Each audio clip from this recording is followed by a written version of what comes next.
You're listening to the Future Tech Podcast with Richard Jacobs. Future technologies such as artificial intelligence, stem cells, 3D printing, gene editing, Bitcoin, blockchain, the microbiome, quantum computing, virtual reality, and exploring space are much closer than you might think. In fact, many early versions of these technologies are in play right now, and the companies that are using these technologies are the focus of this podcast. My goal for you, the listener, is to learn from these podcasts. You may very well learn something that may change the course of your life for the better, steer you towards a new career, or give you insight into addressing a thorny medical problem. Remember, this podcast and its content is informational in nature only. No medical, tax, legal, financial, or psychological advice is being given. If you've enjoyed the podcast, please listen, subscribe, like, and tell your friends about it. Thank you.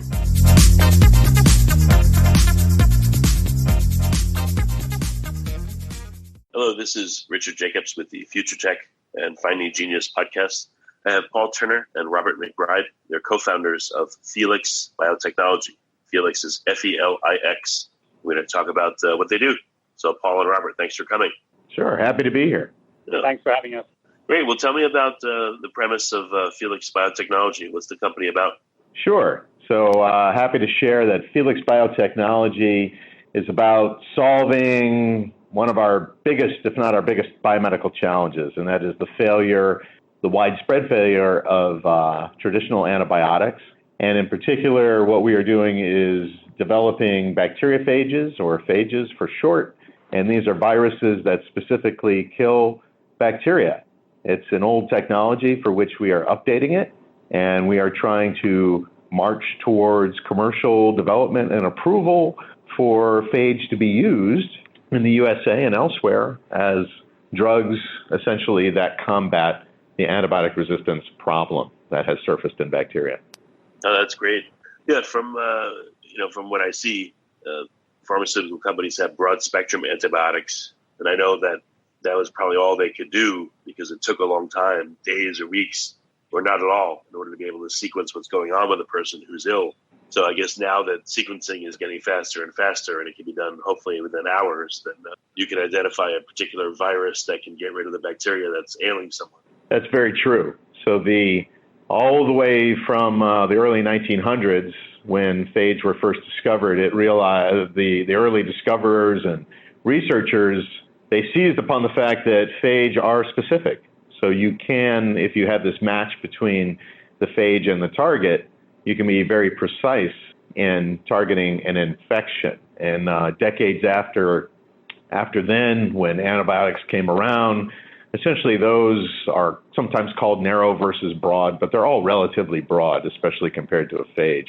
And now that we know a lot about the microbiome and the collateral damage that can happen there, it is now hand in hand with the widespread failure of antibiotics. I think it's realized that a much more precise approach would be better anyway. And I think that that's one of the many reasons that phage biotechnology and this sort of precision medicine that can come from it is something that shows great promise. Yeah, as a bacteria is exposed to more antibiotics and becomes more resistant to multiple antibiotics, what happens to its accompanying phages? How do they change, and how fast can they keep up? Yeah, that's a good question. So yeah, as bacteria see antibiotics in their environment, either through purposeful use by humans in biomedicine as therapy, but also an agricultural feed just to make animals plumper, then the thing we know now is that bacteria can evolve widespread resistance to lots of antibiotics. The phages that exist alongside bacteria in natural environments, that whole interaction between antibiotics and bacteria pretty much has very little to do with the interactions between phage and bacteria. And kind of at the heart of your question, I also hear that if you have phage interacting with bacteria, of course, this is going to exert a similar kind of selection so that the bacteria will evolve resistance to the phage. And that's where Felix Biotechnology comes in as our innovation, is we find phages that kill the target bacteria, but we understand the underlying evolution. And we want to purposefully find phages that kill the bacteria, But when they ultimately exert selection for the bacteria to evolve away from the phage, it changes the bacteria in a way that is more promising for biomedicine and for therapy anyway.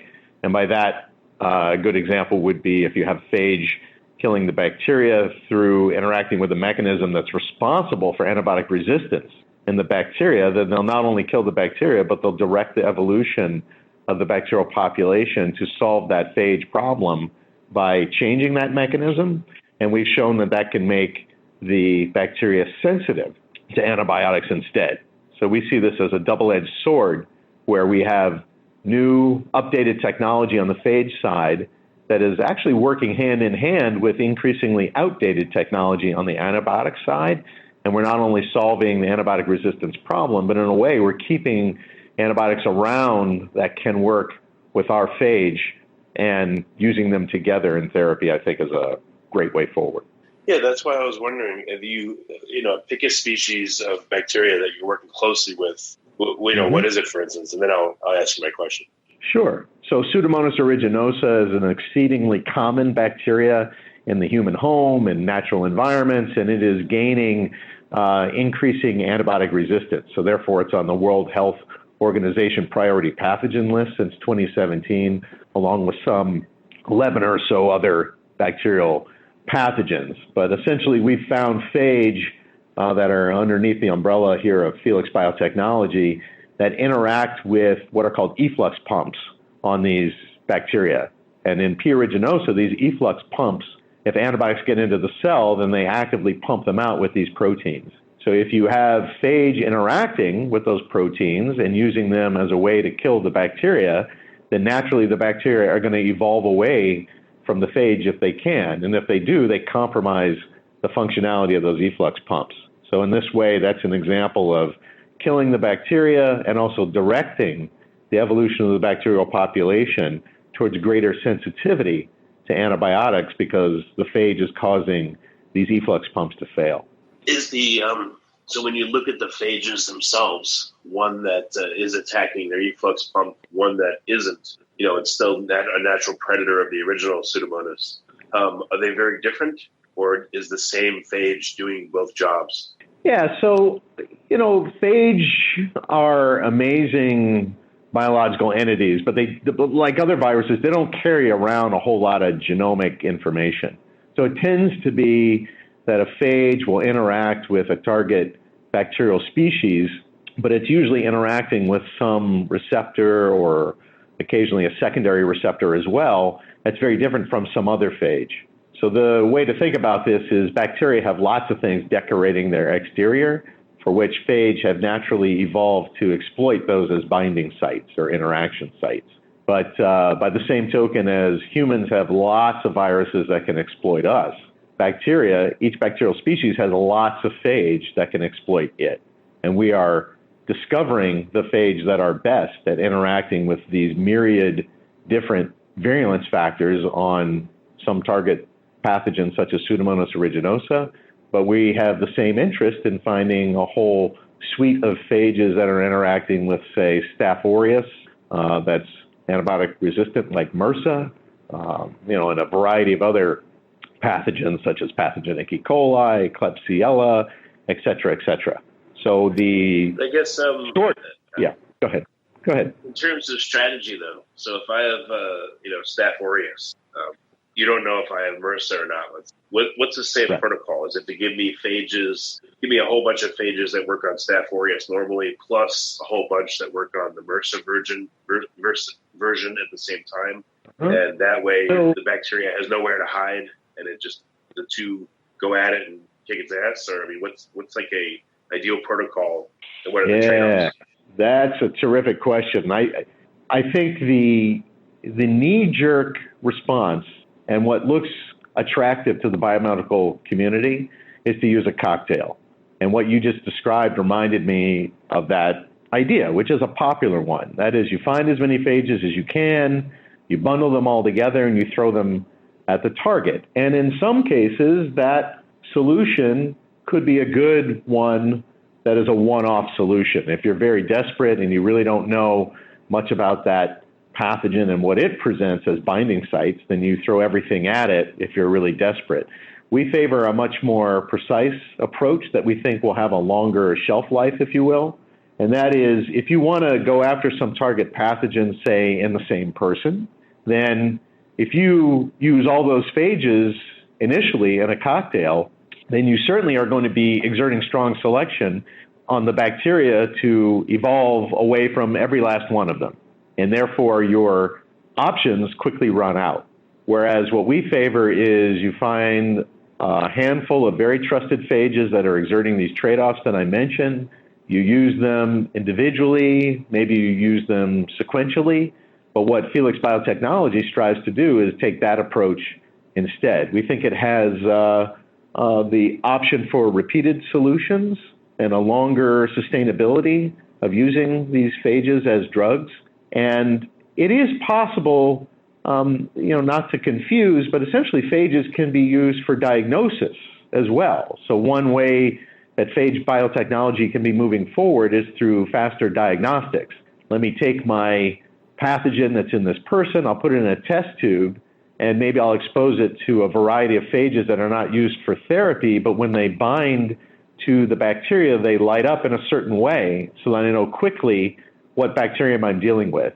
And then I could move over to the therapy side and say, aha, now that I know what that pathogen is, I've got a set of phages that Felix Biotechnology is working on, and I'm going to use one of those phages because it exerts this very useful trade-off that I had mentioned earlier. Does that make sense? Yeah, a couple of thoughts. What if the bacteria you're trying to get rid of, if you get rid of too many of them, they disappear from the host? That causes a dysbiosis. Like C. difficile, it seems to be present in people in low amounts, and when people are sick, it takes predominance. But if it was eliminated, what if that causes a dysbiosis itself? So I wonder, is that a trade-off that has been looked at? It is that a trade-off? Yeah, I think that's an interesting question. And frankly, it relates to, we know microbiomes exist, and we are getting a handle on what species are in those communities, but we are a far way off from going in and precisely carving out something and assuming everything else will function normally. So essentially, there's a lot of excitement, and deservedly so, for microbiomes and what they do, how they're beneficial, but it depends on the target. So a lot of what we've been doing is developing phages that go after lung infections in people who are undergoing pulmonary failure. And the human lung does have some species complexity, but not nearly as much as, say, the human gut. So there are some targets that are harder than others, and I feel like I should say that, because when you're talking about, okay, I'm going to go in, I'm going to carve out a pathogen, I'm going to kill it with a phage, it sounded like your question was, what happens to the remaining members of that community, or could even this create an easier possibility for another pathogen to move in to that community and cause greater harm? Yeah, and I can't say that that's not possible. I do think it's unlikely. But your question is a terrific one, because I think it goes back to community biology, community ecology. That's very hard stuff to study in and of itself. And there are a whole bunch of people who are studying it in various realms, but this is the eve that we find ourselves upon, right? Is that we can do this better and easier and faster with phage to alter microbiomes, but I think it's indicative of we need a lot more research and effort to exactly see what comes next. I'm not very worried about it, but I think your curiosity it's a good one, and it's indicative of there's a lot more research to be done anyway. Yeah, and then in terms of phage action, do they have off-target effects where they target other bacteria or even a person's somatic cells, or do they never attack a person's somatic cells? So they never attack a person's somatic cells. I mean, there is evidence in the literature of human cells within your body. They might take up phage, engulf them as a way to recognize, is this some invader? So there is interaction with human cells, but there's, as far as I am aware, and anybody, all the literature I've seen, there's never been any indication that a phage will cause harm to a human per se. I mean, you can have, just like any genetic element in bacteria, for which they've got a lot of them, plasmids, transposons, phages, that are stably integrated into bacterial chromosomes, they themselves can carry harmful genes. But it's a matter of proper characterization and knowledge of the biology. When you're doing phage biotechnology, if you know what you're dealing with through genetic sequencing and genome annotation, et cetera, then you can quickly convince yourself that you're working with something that's safe to be placing in the human body because it has no known relatedness to any toxin genes, et cetera.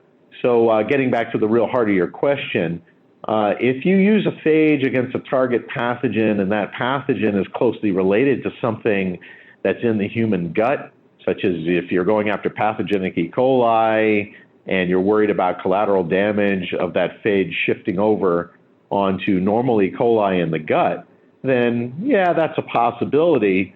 But it's good to remember that humans have a very rich biodiverse virome, including phages anyway. So those bacteria that are there in your body, they see phages, and yet they are able to hang out in your body. So if I placed another phage in there that's distantly related to something that's infecting them, I don't see that phage is going to get some extreme advantage in jumping over to that normal commensal bacterium that's in your gut anyway. That bacterium has its own problems with phages that are entering into your gut from the food and water and what else that you drink that are going after those commensals. I don't think we're doing any harm to humans in that way. Well, if someone's infected with a certain bacteria, they're going to have phages that are killing that bacteria. They just may not have enough of them. Is that right? Correct. That is very true. Yeah, it's not the expectation that if you get an infectious illness that you'll get a healthy dose of the phage that would help you. Otherwise, we wouldn't be worried. But in a way, the biomedical community. Yeah. Sorry. Well, in a way, you could say you're not introducing anything new, introducing more of something that already exists to help someone that's sick. Right. That's right. And I think that's why the FDA has been relatively very supportive of what we're doing, very willing to talk to us about this. I mean, everybody knows we need some solutions going forward. Antibiotics are not going to do it. And phage show a whole lot of promise. But without getting over the regulatory hurdles, without intimately involving the FDA in these discussions, I don't think the path forward is going to be easy. So I've been very happy so far with the individuals I interacted with at the FDA. Look, the regulatory hurdles are there for a reason, because this is new technology going forward. You know, ironically, it's very, very old technology, and yet we're trying to update it, and therefore it becomes new. So that's precisely why people like me and my colleagues, in this coming year, we're planning to write a review paper on this. Here are the regulatory hurdles in the USA and elsewhere, and here is the research that might help us address those regulatory hurdles because they're there for a reason, and yet we want to know enough about this technology to feel safe and effective moving forward. I was going to tell you should joke with them and say you want a phage 2 clinical trial. Correct. Bad joke. Bad joke. Got it. Got a phage 2 clinical trial. I like that. Sorry, I missed it. So I should probably let Rob talk a bit about where the company is going forward, but I'll just mention that, of course, what we need are clinical trial data. And that's going to be the most convincing thing to say, for example, I've got a set of phages, we've already used them in emergency treatment and, in a sense, personalized medicine to help individuals, but we would like to know how useful would these phage be for generally protecting the human lung for people who are quite susceptible to lung infections, such as those with cystic fibrosis, bronchiectasis, chronic obstructive pulmonary disease. There are millions of individuals in the USA alone who are very susceptible to opportunistic bacterial infections coming in and essentially destroying their lung tissue, forcing them to have a lung transplant or worse. So a clinical trial is what we are planning to do this year to look at the safety and efficacy of our leading phage candidates for Felix Biotechnology and to prove that this is a generally effective thing moving forward. Rob, do you want to say anything about that? I'll just, add to what you said.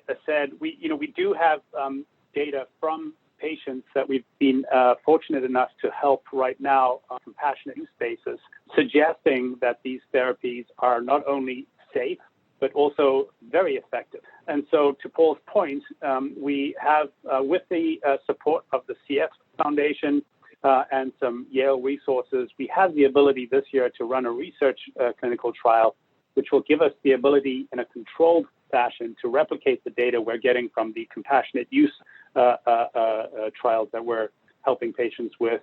And this will help us accelerate the ability to get these treatments out to patients more broadly. And that's why the company was formed, was to accelerate that development and to get this benefit into the hands of as many people as quickly as possible. So what, I don't know, what are some of the things you haven't talked about that really just like blow your mind in regards to phages and the work you're doing? What are some unexpected things that are happening that are really curious? Well, I guess I have to say I continue to be fascinated by the fact that it's working so well. The unfortunate thing is the Western world turned its eyes distinctly away from phages and phage biotechnology and phage therapy during the middle part of last century when we invested heavily and looked only at antibiotics. So the remarkable thing to me is that if you place this kind of technology in the hands of people who are trying to understand, all biology relies on details and understanding them. So chemotherapy, et cetera, there's a lot going on there. So we have a lot that we are researching, but I am just so impressed with the fact that individuals are willing to undergo emergency treatment and that the treatment is working, at least in our hands. So this is very promising. And I try, I very purposefully, I don't oversell the technology though. I believe the future is that phage have a role to play here. I'm not so naive to think that they would replace everything that antibiotics and other drugs had done in the past. Well, no, but there's certainly a lot of space moving forward for phage to play an important role. And I guess that, if it is an answer to your question, is that the future seems bright, not because I wear rose-colored glasses, it's because the data that we're seeing from patients, the outcomes that we're seeing for emergency treatments in our hands and elsewhere, this stuff shows a lot of promise. It's very impressive. Are there fast-track initiatives for some conditions that, obviously are very acute and happen very fast and have a high mortality? That's a good question. I'm not sure, Rob, if you've encountered anything that's been labeled as fast-track. Yeah, so that's a good question. And certainly there are a number of mechanisms within the sort of the clinical trial infrastructure that you can leverage depending on the indication you're going after that will help you move more quickly and help you to do things with less capital outlay, right? And so, one of our initial focus is on helping cystic fibrosis patients who have Pseudomonas Aeruginosa infections. That, because of the number of patients involved in that in the U.S., that's an orphan designation. And so that gives you some ability to run things, smaller trials, and to get some benefits. We can also apply for fast track, given the designation that we're going after, and that will also help to sort of speed things up. So there are things we can sort of leverage given the indication, right? So that wouldn't necessarily be the same if we're going after a much broader or much larger indication. Yeah, are there a lot of companies that are trying to develop phage therapy? And if so, I would think a rising tide would lift all boats. If the FDA approves one and then another and another, it may open the floodgates for a lot more for you guys to push through, maybe even in a fast track manner or just in general. It may help ease the roadblocks. I can go ahead, Rob. If you want to. No, you go ahead. Okay. So there definitely are some companies in the space, right? And they've got great scientists and they're doing great work. I want to harken back to something Paul mentioned earlier about the cocktail approach. I would say one of the things that is generally true about the other phage companies in the space is that they do deploy the cocktail approach to help increase the number of bacteria that they can treat. And we do appreciate that approach, and we do think that it has applicability specifically for one-off applications, and those may be more acute and more systemic. The data that we've seen in our hands suggests that approach is not an ideal approach for extended application, right, for chronic treatment. And so we are, we do know that there are the people in the space, and we admire them and we respect them. And you're absolutely correct, right? There isn't a phage therapy on the market right now in the U.S. And the first phage product that gets onto the market is going to be beneficial for everybody else, right? Because then it shows people, in the investment community that this can work, that the risks are reasonable, and that there's a commercially viable opportunity. The second thing I'll briefly mention about the space in general is that we are in a very challenging economic space, right? So there are a number of other traditional antibiotic makers that recently have declared bankruptcy, and there's the regulatory challenges and the systemic challenges around the economics post, once you've gotten through the FDA regulatory hurdles, are another big issue that needs to be addressed. And there are regulatory propositions in place to try to address those sort of systemic challenges because, we've had examples of companies that have had technical success, gone through clinical trials successfully, and then failed because they couldn't make money because of the sort of the reimbursement and the volume challenges that they are exposed to. So that's an additional challenge for all of us in the field to get through. I think phage are uniquely positioned to not be as impacted by the existing sort of challenges that impact the traditional antimicrobials, but it certainly is something for all of us to think about and to help address. And so it's really important for our first therapy to not only be technically successful, but to also be commercially successful. Yeah, and you know how in the cancer world, it would be very, very difficult for a therapy to come out where, you would clinically say, all right, don't do chemo, don't do radiation. There always seem to be, come-alongs or adjuvants. So do you think phage therapy will be like that, where the approval will look like, okay, the patient still has to be on antibiotic, but they also have phages? Or do you think it'll just be phages alone, and that's what will be approved as a therapy? I'll maybe take a first stab at that. I think that's a terrific point, and it's frankly why we've had, I believe, a lot of success, is that we are willing to work with physicians where the standard of care may not be altered at all.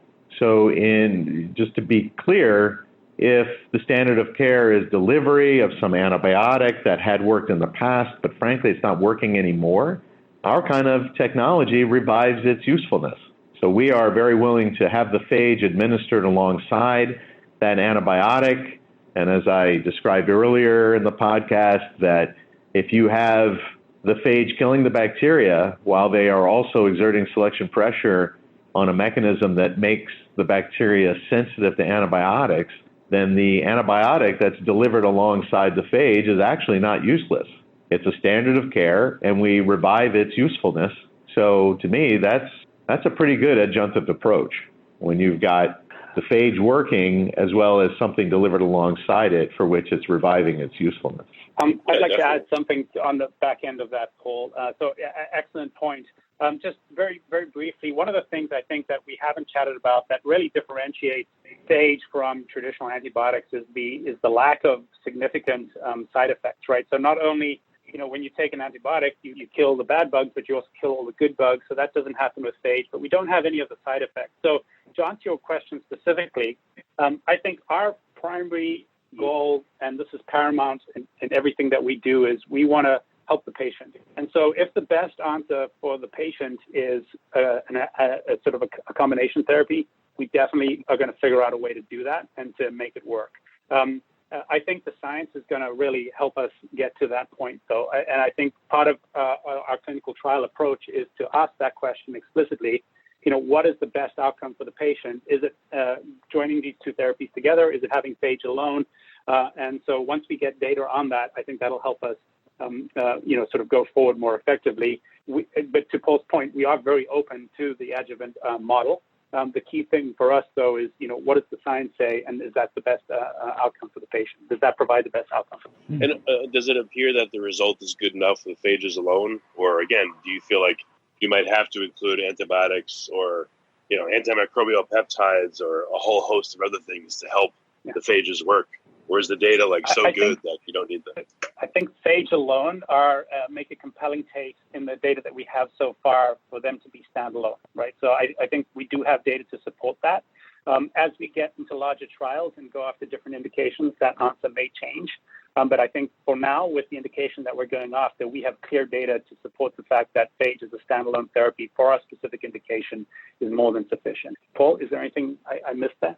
No, I think that's a great summary. If I could kind of restate a little bit of what Rob mentioned, we are open-minded, but we look to the data. We do believe that phage could be standalone, but we understand how it also might contribute by delivery alongside another approach. Maybe a little I would add to that is I suspect the FDA, based on available evidence, it's quite different if you take two brand new technologies and bundle them together and look for synergy and try and move forward. That's not such a comfort space for the FDA. If you take phage alone, or if you take phage in combination with something else that's known and trusted and approved long ago by the FDA, I see a lot more chance of those two possibilities than for phage plus something completely new also. No, that makes sense. You got to do the approach that will get you there the fastest and the most likely to work. So, yeah. Yeah. And I guess one more thing, this is echoing a bit of what Rob said earlier, is that social media is a strong force. We've had a lot of success. Word gets around. We've benefited from that by people being interested and lining up to try and get emergency therapy with us, trying to, in a sense, actually push some of the foundations and even the government agencies to keep a greater open eye to what we're doing. And we're very understanding of that excitement, and yet we want to move forward as prudently as possible. But our motto at Felix Biotechnology is that patients can't wait. And that's true. I mean, there are some people who we've helped that if we had not stepped in, at best they would have faced a lung transplant. At worst, much worse than that, right? They would not have survived the infection. Yeah, that's just the way it is. So the patients can't wait, and we're trying our best to move forward. I hope that your listeners, if they have a chance, they can check out our website for Felix Biotechnology. It's www.felixbt.com. And, we try and put on there some of the latest news about the exciting work that we're doing, but we also keep an eye to what others are doing. And we put it on that website as well. So it's an exciting time for phage therapy, and I hope your listeners go check it out for some more info. That's great. You answered my last question. To that. Go ahead. I just want to add to Paul, if you guys could follow us on Twitter too, at Felix Biotech. That's really helpful for us too, and it helps us get the word out, and we get feedback on things that we should be thinking about that we aren't. So that's a great tool for us too. Well, guys, you asked my last question. How can people learn more? So thank you both for coming. I appreciate it. Oh, we appreciate it a lot. Thanks for having us on.